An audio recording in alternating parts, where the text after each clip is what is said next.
Hello बच्चों, let's read this question. The question says in the circuit shown the cells A and B have negligible resistance. For VA is equal to 12 volt, R1 is equal to 500 ohm and capital R is equal to 100 ohm. The galvanometer capital G shows no deflection. The value of VV is. In this question we have to calculate VV and in the galvanometer there is no current pass. First option is 12 volt, second option is 6 volt, third option is 4 volt and fourth option is 2 volt. तो की concept यहां पे discuss करते हैं. की concept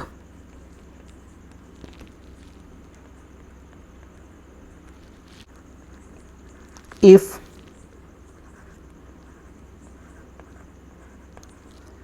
galvanometer shows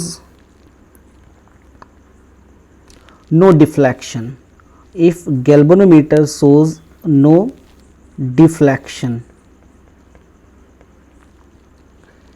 it means no current pass through it. अब इसकी concept की हेल्प से अब इस क्वेश्चन को सॉल्व करते हैं. अब यहाँ पे क्वेश्चन में क्वेश्चन के अकॉर्डिंग गैल्वेनोमीटर में कोई भी करंट यहाँ से पास नहीं हो रही, यानी गैल्वेनोमीटर में कितनी करंट फ्लो हो रही है, जीरो.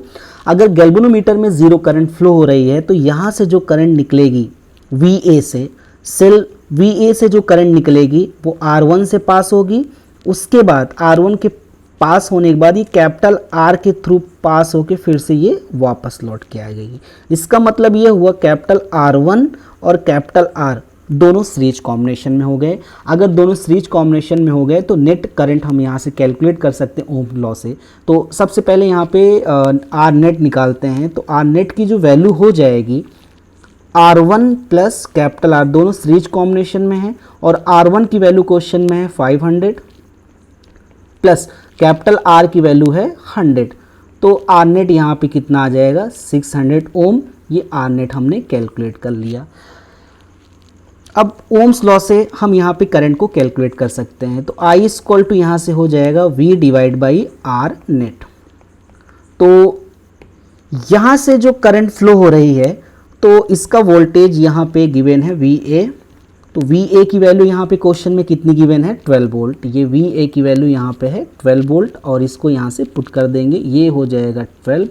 और R नेट की वैल्यू यहाँ पे 600 ओम कैलकुलेट की गई है और यहाँ पे ये वैल्यू पुट कर देंगे. तो यहाँ से I की वैल्यू आ जाएगी 2 डिवाइड बाई 100 और 1 divide by 50 ampere.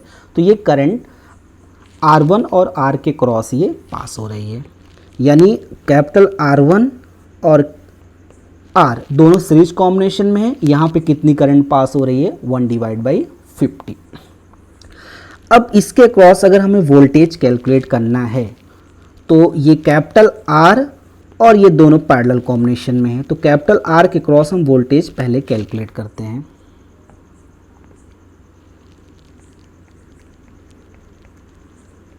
Voltage across capital R. तो कैपिटल R के क्रॉस जो वोल्टेज कैलकुलेट करेंगे ओम्स लॉ से, ये होता है V equal to I into R. I की वैल्यू यहाँ पे कितनी है 1 डिवाइड बाई 50 और कैपिटल R यहाँ पे कितना है 100. तो ये कितना आ जाएगा 2 वोल्ट.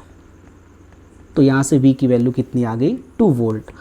अब इसके क्रॉस जो हमने वोल्टेज कैलकुलेट किया है ये है V और इसके क्रॉस हमें क्वेश्चन में वोल्टेज कैलकुलेट करना. दोनों पैरेलल कॉम्बिनेशन में है और पैरेलल कॉम्बिनेशन में वोल्टेज क्या होता है सेम.